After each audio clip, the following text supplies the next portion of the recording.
Қайырлы күн, құрметті оқушылар. Менің есімім Жүсіпанов Ақжол. Сіздермен бірге математикалық сауаттылық бойынша нұсқа талдайтын боламыз. Ал ендеше кеттік. Бірінші нұсқа, бірінші сұрақ. Бізде 2, 5, x, y, 14, 17 берілген сандар қатарындағы заңдылықты анықтап, x пен y-тің көбейтіндісін табуымыз керек. Енді қарасаңыздар, 2, 5, x, y, 14 және 17 деген сандар. Бұл жерде қандай да бір заңдылықпен жазылған. Ол заңдылықты анықтау үшін біз мына жерде мысалы үшін 3 деген санды қоссақ 2-ге, онда бізде 5 шығады.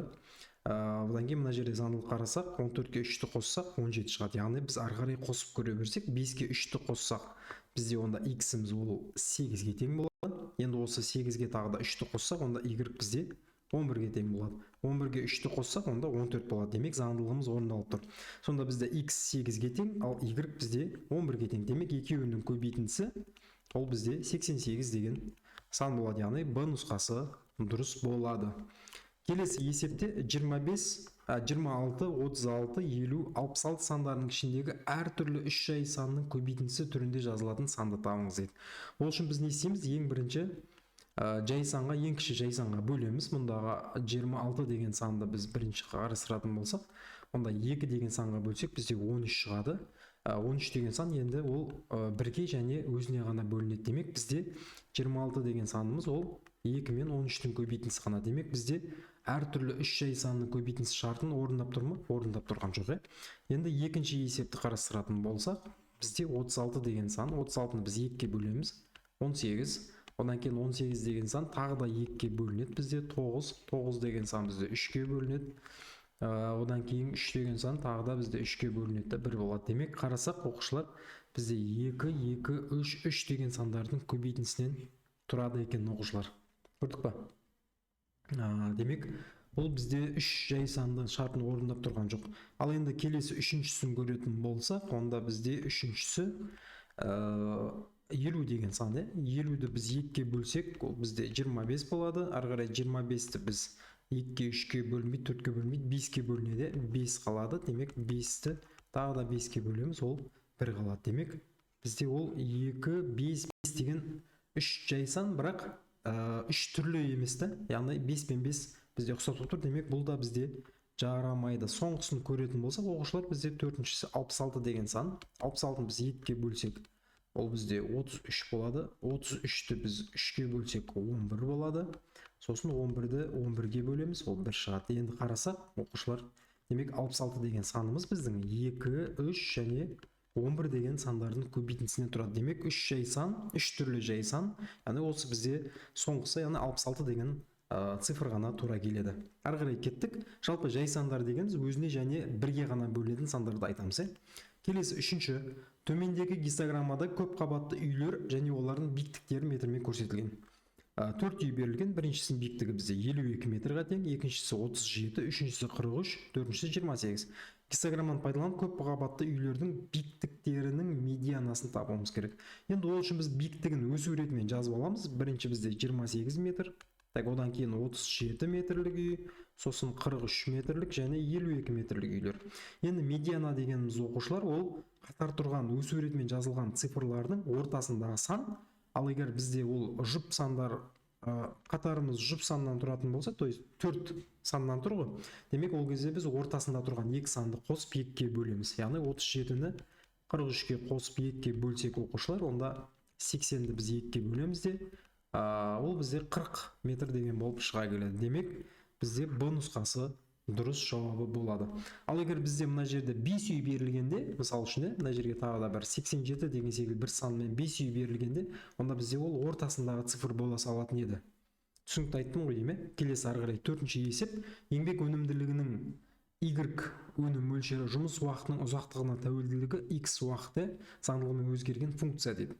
Енді осы функция бізде мына төртеуінің қайсысы болады? Ол үшін біз жақшаны ашамыз, яғни 2 минус x плюс 4 дегенде жақшаны ашатын болсақ, оқушылар, жақшаның алдында минус таңбасы жақшаның ішіндегі әсер етеді. Жақшаның алдында тұрған әрбір мүшеге жеке-жеке көбейтеді. Яғни минус x квадрат минус 4x болды.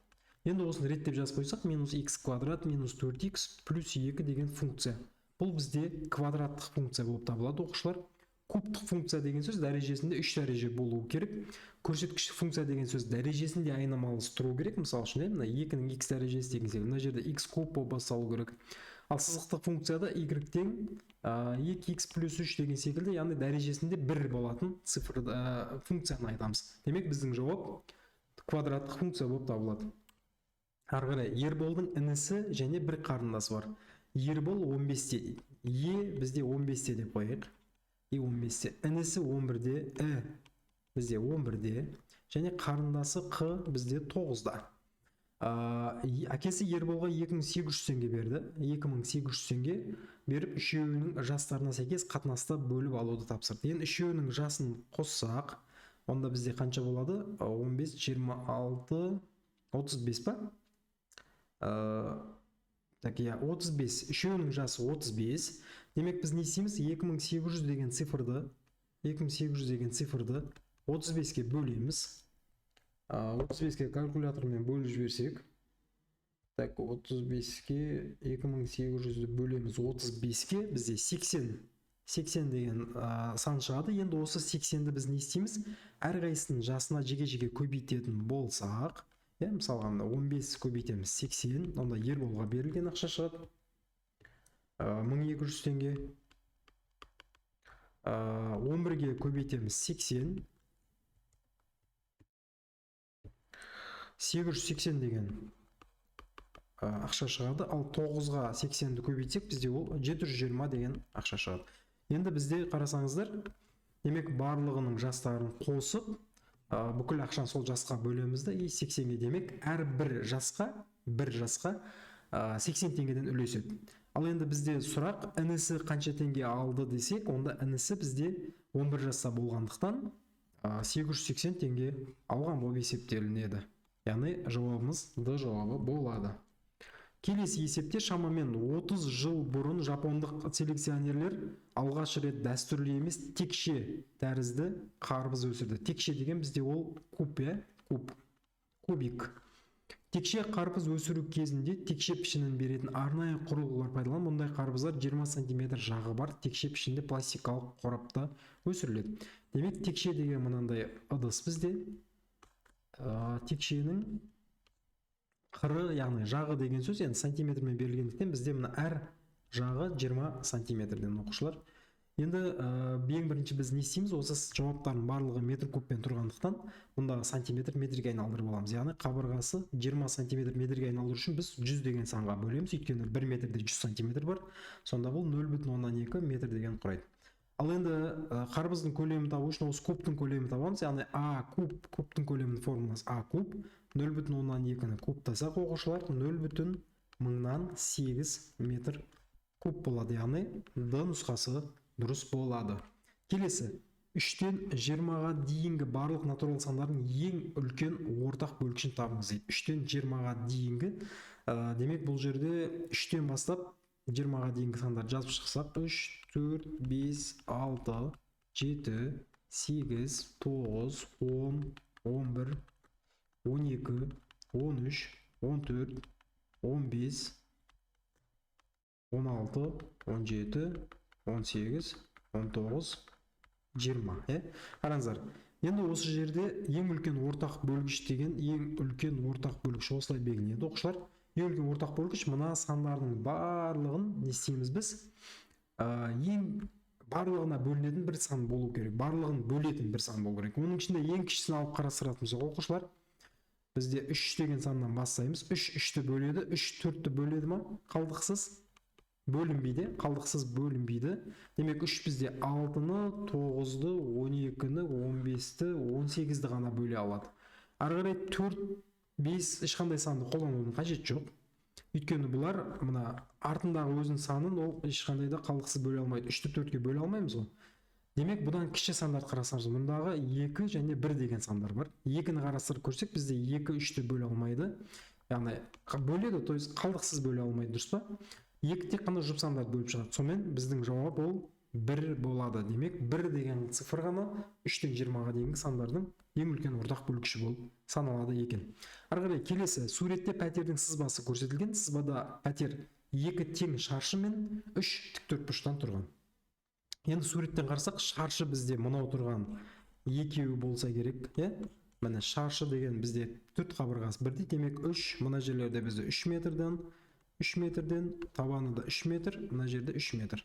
Және бізде айтады, бөлінген, төрт бұрышқа бөлінген және ортадағы бөлменің ені, ортадағы бөлме бізде мынау тұр ғой. Ортадағы бөлмеміздің ені кішкентай ұзындығын айтамыз, 2 метрге тең, мынау да 2 метрге тең. Демек қарасақ оқушылар, мынау 3 метр болса, мына жерде мына қабырғада 3 метрге тең, мына жер 3 метрге тең. Мынау бізде 5 болса, жоғарғысы да 5 метрге тең. Демек біз барлық қабырғаларын шамамен есептеп алдық деп ойлаймын. Яғни мына екі қабырғасының ұзындығы 6 метр, ал мынау астындағысының ұзындығы бізде 3, 2, 5 қосындысы 10 метр болады. Демек 10-да 6 деген үлкен тік төртбұрыштың ауданын таба салсақ болды. Яғни 10-ға 6-ны көбейтеміз, бізде ол 60 метр квадрат болады. Демек Д жауабы дұрыс болады. Келесі 9-шы есепте Айгүлдің жасы інісінің жасынан 2 жас үлкен дейді. Бұлай жасайық, Айгүл інісі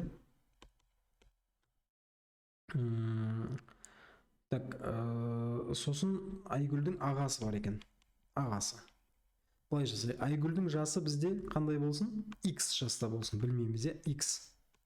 Інісінің жасы ше, одан 2 жас үлкен болса, інісінің жасы бізде X минус 2-ке тең. Себебі Айгүл одан 2 жасқа үлкен ғой. Ағасының жасының жарысына тең. Ағасының жасы бізде қанша болады? 2 көбейтілген X болады. Себебі Айгүл X болса, яғни 10-да болса, ағасы 20-да болады деген секілді ғой. Енді осы үшеуінің қосындысы қаншаға тең бізде? 38-ге тең. Себебі мына жерде жазған үшеуінің жастарының қосындысы әкесінің жасына тең дейді. Давайте теңдеу жазайық. X плюс X минус 2 плюс 2X тең 38-ге. Осы теңдеуді шешсек, бізде қалай болады? X плюс X минус 2 плюс 2X тең 38. Так, мұнда 3 айнымалының қосындысы X, 2X қосындысы 4X береді. Мұнда минус 2-ні келесі бетке өтіске оқушылар, онда 40-қа тең болады. Осы жерден X тапсақ, 40 бөлінген 4, яғни X тең 10 жас. Демек, бұл бізде кімнің жасы? Айгүлдің жасы. Айгүлдің жасы бізде 10-ға тең. Сосын бізде тапсырма, Айгүлдің 3 жылдан кейінгі жасы қандай?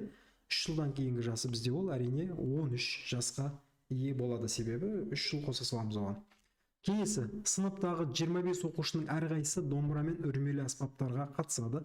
6 оқушы домбыраға да үрмелі аспапқа да қатысады. Егер 16 оқушы домбыра үйірмесіне қатысатын болса, онда үрмелі аспаптар үйірмесіне баратындар. Бұны біз мынандай диаграммамен шығарсақ болады, оқушылар. 2 диаграмманы жасаймыз да. Мұнда былай сызып қойсақ, екеуінің қиылысқан жері, екеуі де баратын оқушылар саны. Жалпы бізде қанша оқушы? Жалпы бізде 25 оқушы. 25 оқушы. Так, мынау бізде домбыра үйірмесі болсын. Домбыра, мына қызылмен сызылып тұрған домбыра. Келесі үрмелі аспаптар, үрмелі аспаптар. Мынау тұрған бізде екеуіне де қатысатындар. Екеуіне де қатысатындар. Так, екеуіне де қатысатындар бізде 6 оқушы. Енді егер 16 оқушы домбыра үйірмесіне қатысса, демек тек қана домбыра қатысатындар бізде 10 болады ғой. Дұрыс па? Өйткені мына жердегі 6-ы бізде үрмелі аспаптарға және домбыраға да қатысады. Екеуінің қосындысы бізде 16-ны береді. Енді оқушылар бізде мына жақта қанша цифр қалады? Мына жерден 16, екеуінің қосындысы 25-тен 16-ны алып тастасақ, бізде 9 оқушы қалады ғой. Дұрыс па? Яғни 9 оқушы бізде неге қатысады? Тек қана үрмеліге. Тек қана үрмелі аспаптарға қатысады. Дұрыс па? Ал енді бізде айтады, үрмелі аспаптар үйірмесіне баратындар дейді. Бізде тек қана деген жоқ, үрмелі аспаптар үйірмесіне баратындар. Олар бізде мынау тұрған 6-мен қосқан кезде, яғни 6 мен 9-ды қосқан кезде, демек бізде 6 мен 9-ды қоссақ, онда ол қанша шығады? 15. Сонда біздің үрмелі аспаптар қатысатындар 15, ал домбыра қатысатындар 16. Тек қана домбыра қатысатындар 10, тек қана үрмеліге қатысатындар 9. Демек жауап бізде, яғни үрмелі аспаптарға қатысатындар бізде 15 болып саналады. Осымен бірінші нұсқамыз аяқталды.